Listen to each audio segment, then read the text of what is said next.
Hey everyone, and welcome back to my Lilac Hill. I just got back from church, and today I want to finish up my elderberry recipes.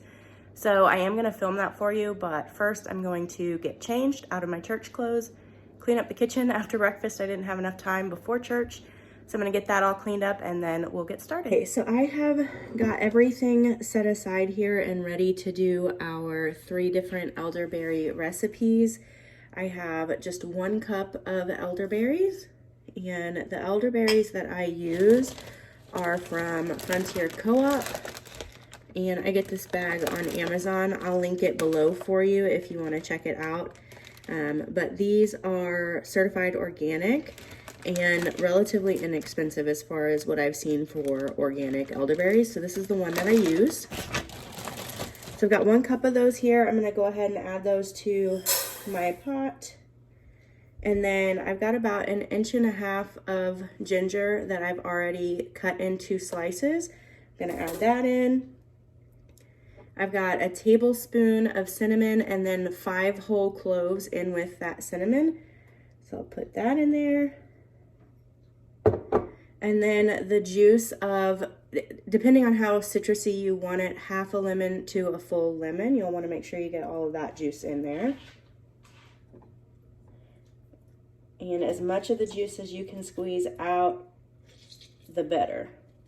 And then after you put your lemon juice in there, you will want 4 cups of water.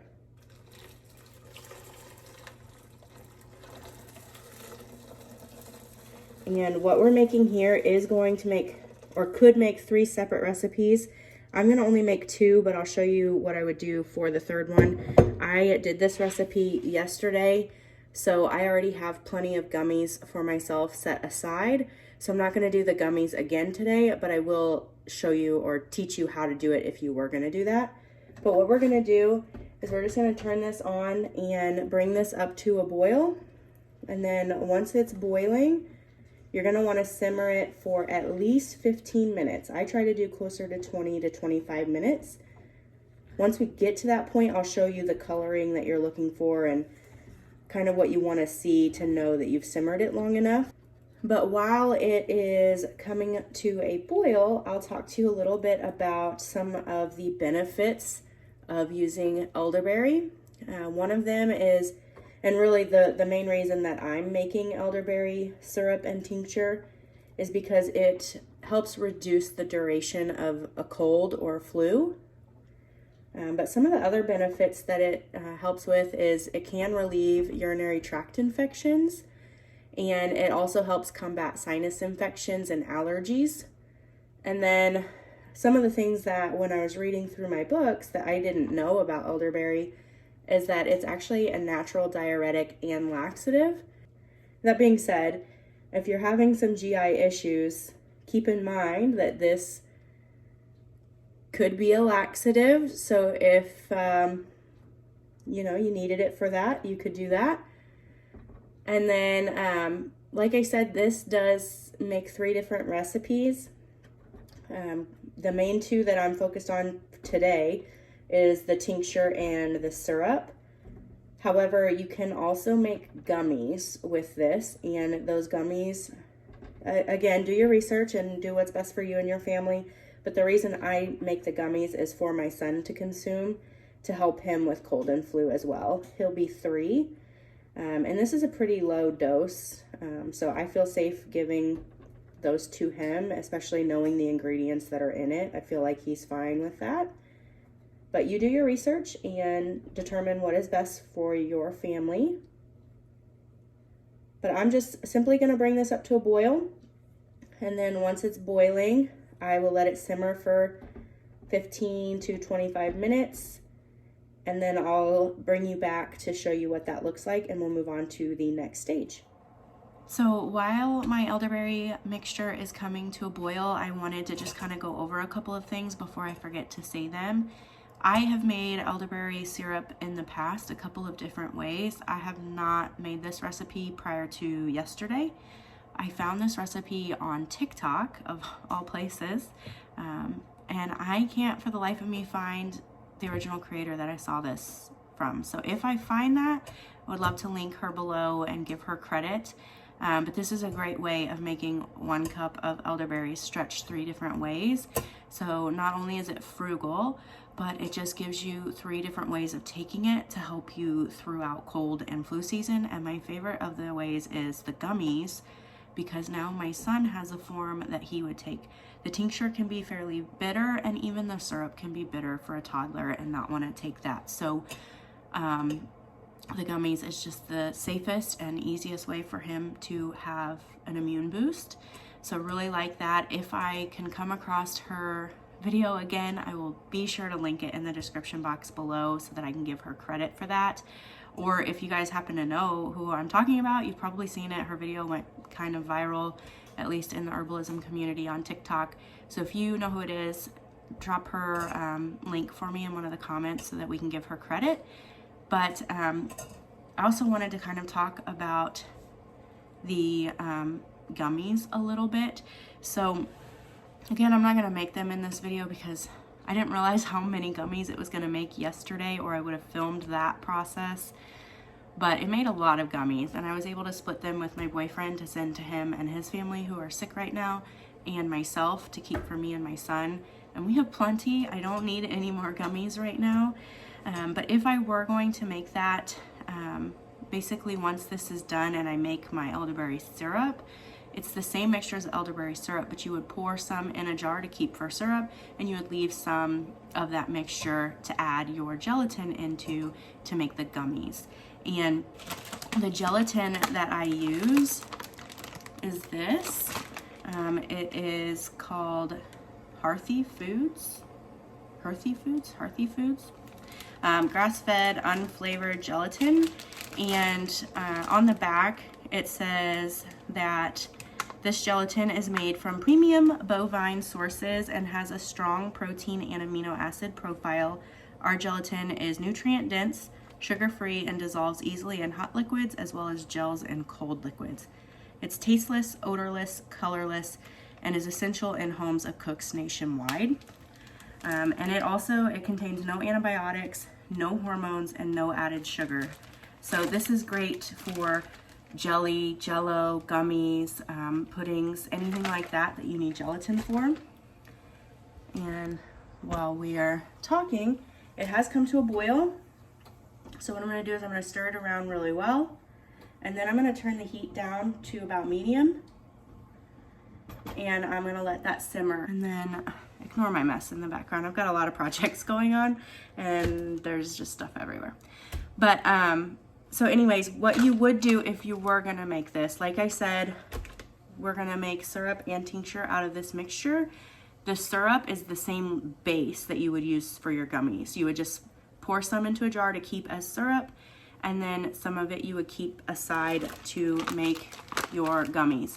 What you do is you take 2 tablespoons of your gelatin, and you want to bloom that in cold water.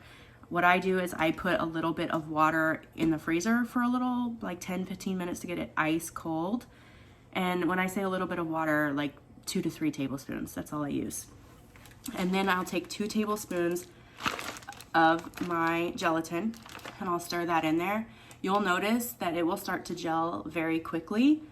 That's fine. Whenever you're ready to put that into your hot syrup mixture, you need to kind of work quickly when you're doing all of this. That way it's still hot. You'll just add that bloomed gelatin in there, whisk it really well to get it to dissolve again.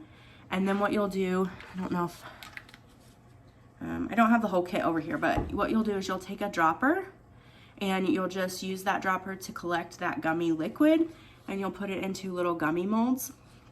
And then your gummy molds will go in the freezer until they've set up. Then you'll take them out of the molds, put them in a Ziploc, or I am trying to get away from using plastic. I'm not all the way there yet, but I've started trying to keep them in a glass container in the refrigerator. But whatever you have to put them in the refrigerator, you do need to store them in the refrigerator. But that would be what you would do with your gummies. I will link, I got this as a kit on Amazon, and it came with a few different droppers and several different little gummy molds. So I'll link that down below for you as well. And then if you have any questions about it, or if you want me to film that process, let me know in the comments below. And here in a few weeks, it'll probably be closer to 4 to 6 weeks before I make this again. But when I make it again, I'll be sure to film that process a little bit better for you. I might have taken a couple of pictures while I was doing it yesterday. If I did, I'll throw that in over top of me talking here. But let me know if you need to see that step by step. I'm happy to do that. It'll just be a few weeks before I make this again. But that's kind of the general concept. So this is going to simmer for, again, it doesn't really matter. It doesn't have to be exactly 15 minutes or 20 to 25 minutes. You're looking for a really deep purple texture and purple color, but you can kind of tell a difference in the texture. It'll start to, instead of just being runny, some of the ginger and citrus from that lemon and the cinnamon and the cloves, they'll kind of start, I don't know if melding is really a word, but that's the word I use.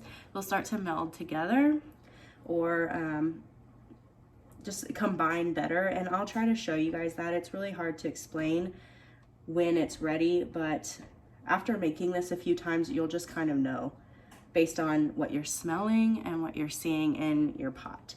So when that's ready, I'll bring you back and we'll go through the last couple steps. There's only a couple steps left and then you're done.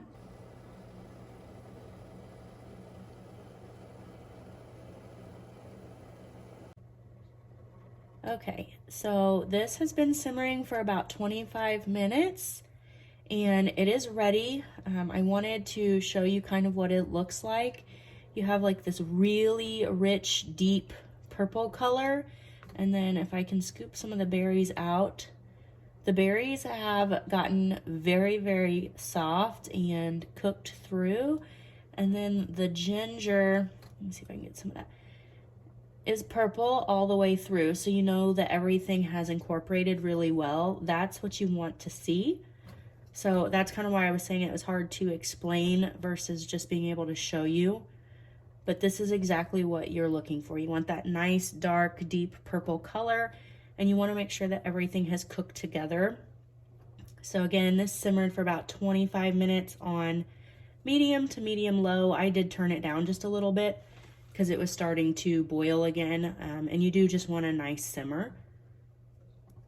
So now what we'll do is I'll prop my camera back up so you can watch me strain it, and we'll make our recipes. Keep in mind, this makes a pretty decent mess when you're straining it, or at least it does if you're anything like me. I haven't figured out how to not stain something. So don't wear your nicest clothes because this will not come out of your clothes very easily. I have turned this off, but it is still extremely hot. So I'm gonna be really careful and I'm just gonna try and get started by scooping it out and pouring it over my strainer. I find that this is the less messy way for me to do it. It still does drip and it still does make a mess. But if you clean up like your counters and things pretty quickly, it doesn't stain too bad. If you get it on your clothes, good luck. That's all I can say. It does stain pretty good.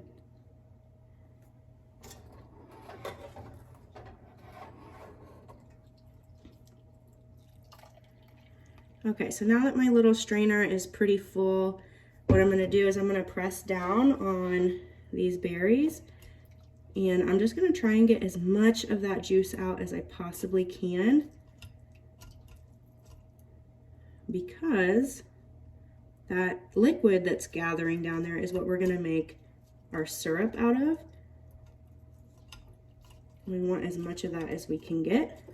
And now I will scoop these berries into a jar, and this is what's going to create our tincture here in a minute. Once I get these in there, I'm going to go and try and get the rest of this strained out.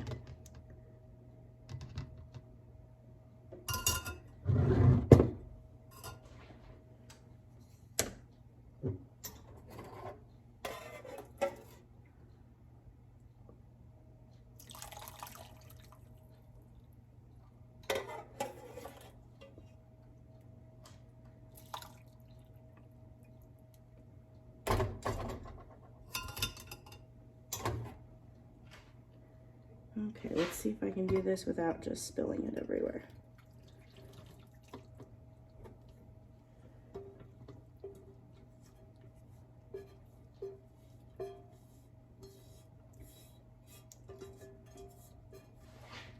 And again, we're just going to press down and try to get as much liquid out as we possibly can. Again, trying to be careful, this is very hot.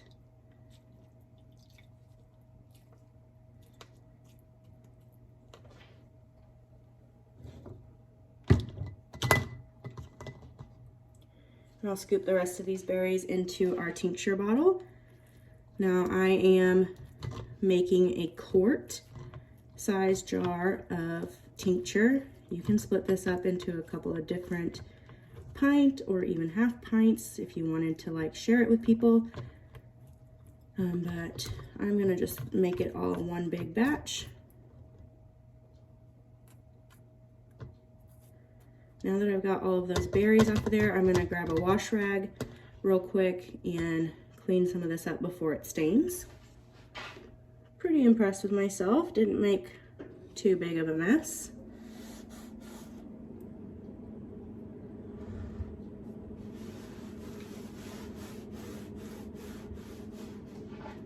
Okay, now I'm gonna try and bring it down a little bit so that bring it down so that you can see a little bit better. Try to get as many of those berries into the jar as you can. And I'm gonna set this aside for a second. And we're gonna work on our tincture. So these are your elderberries that we just skimmed out of our mixture, and there's ginger in there still too.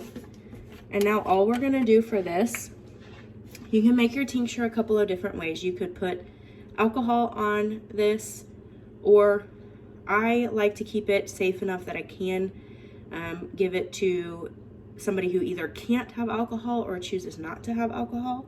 So I'm going to pour apple cider vinegar all the way up to the neck of the jar.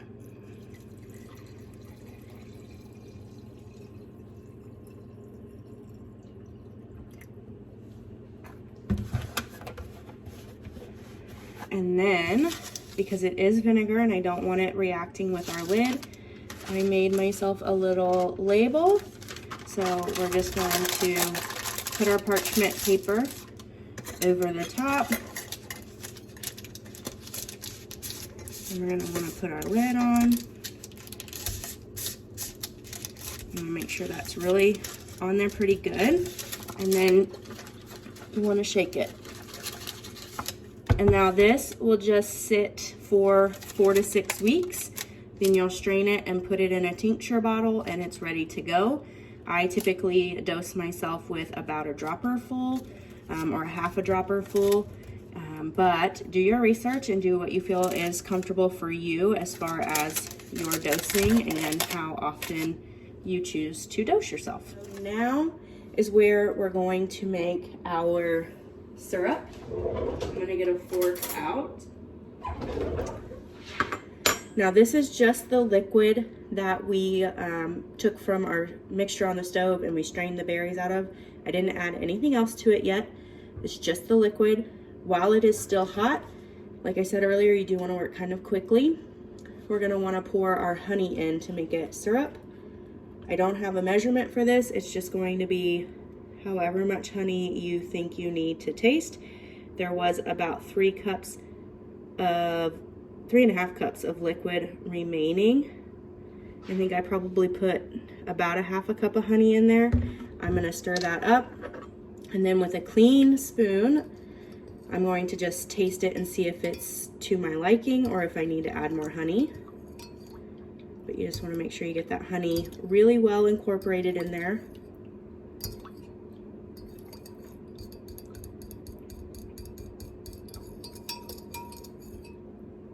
Okay, so it's all mixed in there. I'm going to get a clean spoon. Don't really really even need that much. So that is to my liking. I don't like my elderberry syrup super sweet.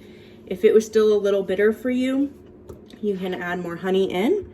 The honey is, again, just measured to taste.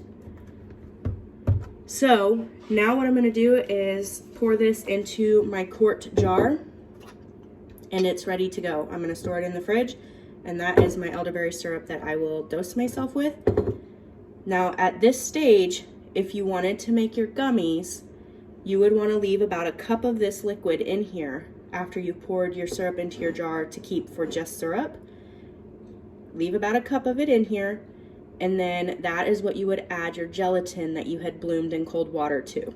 You would just scoop that bloomed gelatin into here, stir it around with your fork until it's dissolved really, really, really well. And then that is when you would take your dropper and you would fill your molds and then put them in the freezer. I'm not gonna do that today because I don't need any more gummies, but that is how you would do it. I'm just gonna simply put this in this jar, label it, and put it in the fridge, and it's ready to go.